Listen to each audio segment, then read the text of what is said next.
Sampai jumpa kembali dengan channel kita yang membahas tentang teknik bela diri dan lain sebagainya.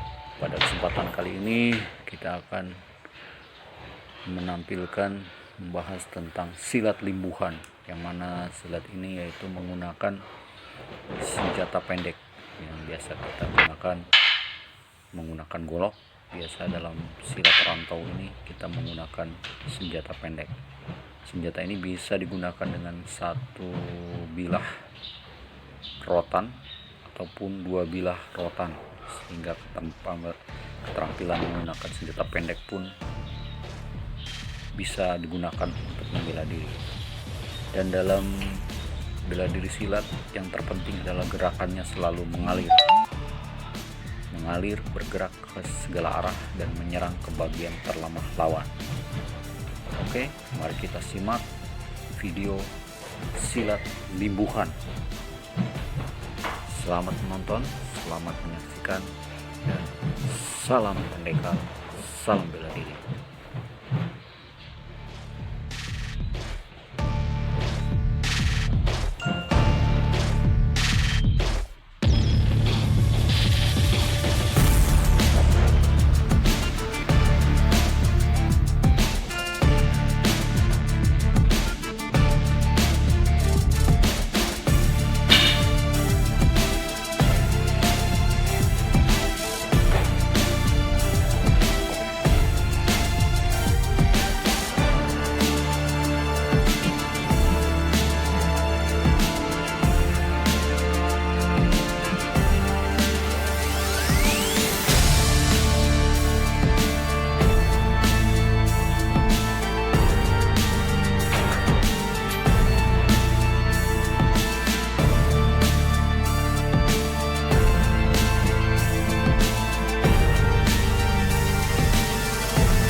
Silat limbuhan atau permainan limbuhan adalah salah satu sistem bela diri bersenjata yang bersumber dari pencaksilat tradisional di Nusantara. Jurus ini adalah dasar dari segala permainan bersenjata. Jika telah menguasai jurus limbuhan, maka seorang praktisi akan mampu menggunakan senjata lain seperti golok, trisula, dan lain-lainnya. Di samping itu akan mampu pula melakukan jurus bersenjata dengan mengambil jurus tangan kosong dari aliran manapun sebagai sumber gerak.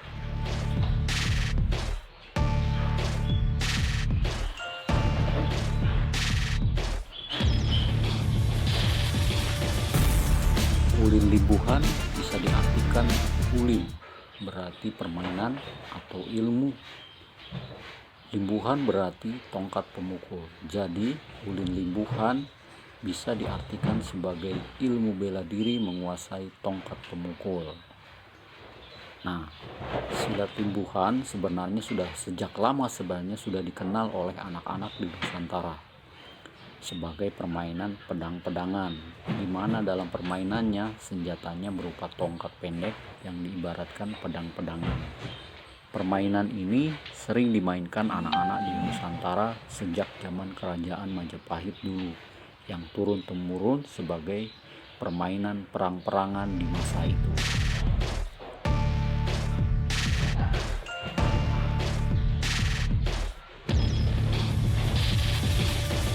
Dalam pengajaran pencaksilat, permainan limbuhan ini dikenalkan sebagai dasar latihan senjata sebelum menguasai senjata tajam atau senjata yang sebenarnya, seperti golok, pedang, atau trisula. Sehingga dengan latihan limbuhan ini banyak teknik yang diserap, dan dalam permainan limbuhan ini praktisi pun tidak khawatir cedera atau terkena senjata tajam dalam memainkannya, sehingga permainan ini aman diaplikasikan dalam pertarungan yang diatur atau silat ganda, dan bagus juga digunakan oleh anak-anak sebagai pelajaran dasar senjata sebelum menguasai senjata sebenarnya.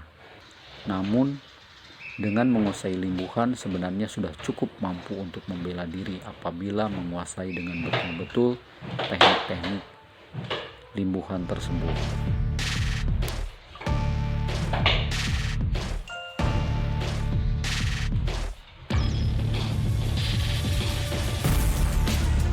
Namun ini adalah fakta bahwa seni bela diri menggunakan tongkat yang lebih dulu dikenal di dunia adalah Arnis Kali Ekskarima yang berasal dari Filipina, yang kini berkembang di Amerika dan Eropa. Sedangkan pencaksilat lebih dikenal sebagai bela diri tangan kosong yang cukup digemari di mancanegara.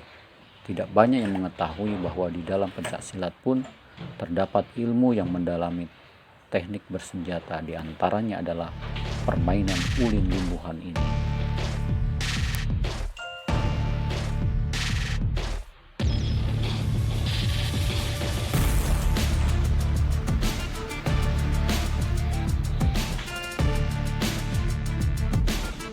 Namun sebenarnya senjata tongkat ini sudah sejak lama dikenal para pendekar silat di Nusantara.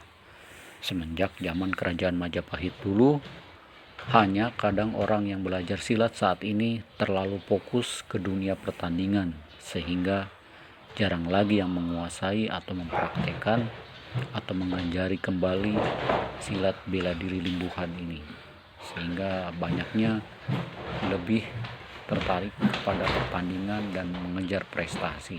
Sebenarnya silat tidak seperti itu.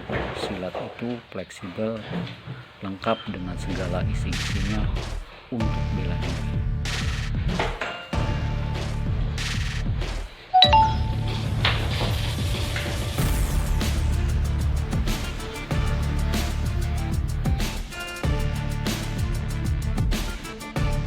Dalam permainan limbuhan ini, baiknya bahan senjata yang digunakan adalah tongkat yang berasal dari rotan yang liat, ringan, serta lentur, sehingga tidak mudah patah saat mengenai benturan, dan berbahan ringan sehingga mudah dan cepat melakukan perubahan gerakan.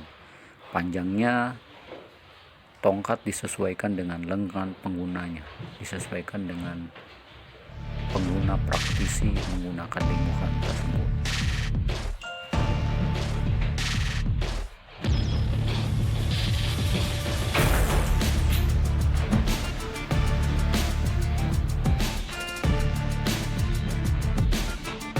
Saya pun mengenal senjata tongkat itu sebenarnya sejak kecil, di saat sering bermain dengan teman-teman, bermain perang-perangan, bermain pedang-pedangan, menggunakan satu tongkat dan kadang-kadang menggunakan 2 tongkat. Kami bermain pedang-pedangan seperti berperang-perangan seperti pada zaman Majapahit, hanya menggunakan pedang-pedangan dan siapa yang terkena dia mati, sehingga tidak bisa melanjutkan permainan. Karena waktu itu zaman itu belum begitu maraknya permainan video game, sehingga kita masih sering bermain bersama, berkumpul bersama di lapangan, sehingga kadangkala kalau kita sedang menonton, kita mempraktekannya dalam pertarungan pedang-pedangan. Sehingga sebenarnya bela diri ini sudah ada di Nusantara kita semenjak kecil.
Dalam belajar silat ada filosofi yang harus kita pahami dan mengerti agar jurus yang kita lakukan sejiwa dan serasa dengan tubuh kita dan gerak kita dan tujuan hidup kita dalam belajar silat.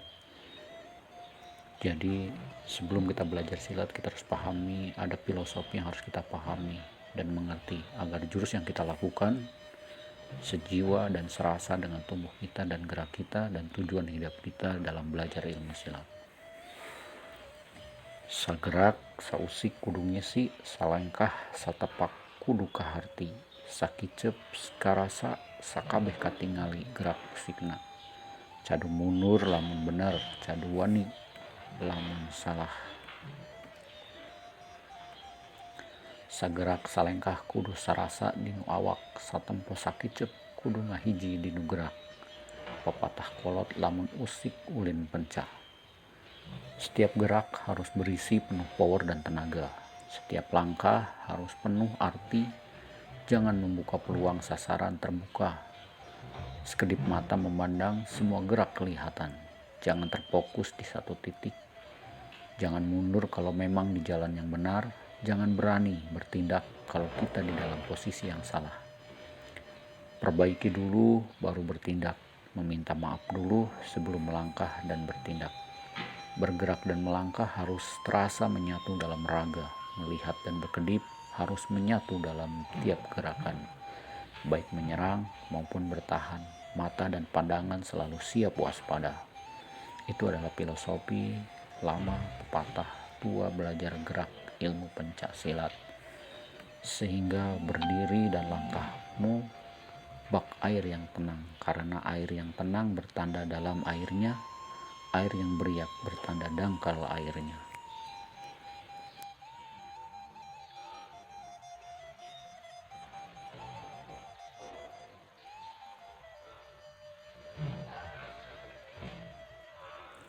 Saat kita belajar silat, pahamilah setiap gerak dan rasa di dalam tubuh harus terlebih dahulu menyatu. Saat kita mulai melangkah dan berjalan saat belajar silat, jalanan memang menanjak dan bergelombang dan berkerikil. Namun hadapi semuanya dengan sebuah senyuman dan ketenangan. Semua hambatan yang ada dalam belajar silat harus kita lewati dengan penuh semangat. Jangan melihat jauhnya jarak yang akan kita tempuh, tapi lihat apa yang kita siapkan untuk menghadapi jalan perjalanan itu. Berjalanlah terus, maka kamu akan sampai di tujuan. Melihat dan mengeluh, maka kamu akan berhenti sampai di situ. Jadi, berjalan saja terus, bergerak saja terus, berlatih saja terus. Jangan hanya kita melihat apa yang kita rasakan sakit, capek, lelah, dan lainnya, sehingga apabila kita melihat dan mengeluh maka akan berhenti sampai di situ saja. Maka tujuan kita untuk mencapai ilmu silat tidak akan tercapai. Badai dan ombak yang datang sehebat apapun tak mudah menggeser atau merubah batu yang berdiri tenang dan kokoh. Begitupun hebatnya badai yang datang, semuanya hanya sementara. Di saat energinya habis, dia pun reda dan hilang bersama angin. Jadi tekadkan hatimu dan semangatmu untuk berlatih. Saat kau berlatih, matikan matamu dan hidupkan hati dan perasaanmu. Hal ini akan melatih indera keenammu. Dengan melakukan gerakan dengan mata yang terfokus pada tujuan, menyempurnakan ilmu silat. Hanya hati dan perasaan saja dan insting yang kamu andalkan dalam bergerak berlatih. Olah jiwa dan rasa, olah gerak menyatu menjadi satu aliran yang utuh. Itulah gerakan yang sebenarnya. Bukan mata kasar yang main, tapi seluruh tubuh, jiwa, dan hati melihat dan merasakan gerakan dan keadaan situasi di sekitarmu.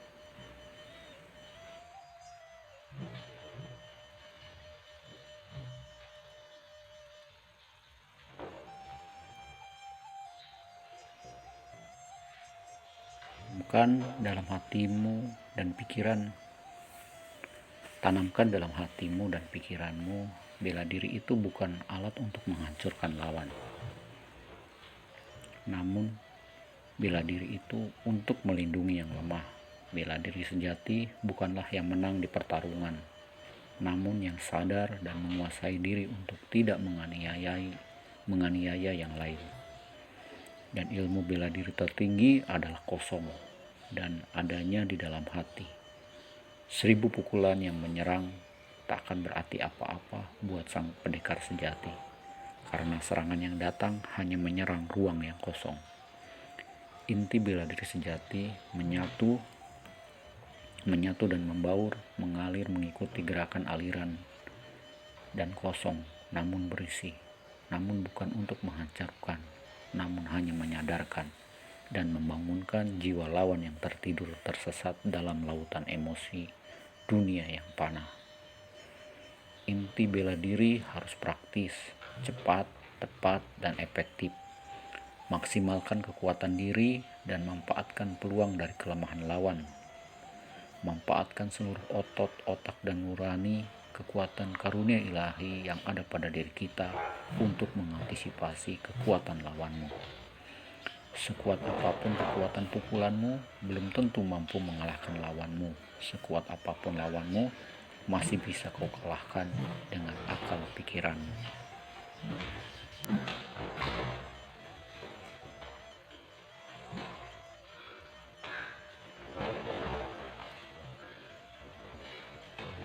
Silat itu bukan kekuatan otot saja, tapi kecerdasan akal, pikiran, dan ketajaman hati nuranimu.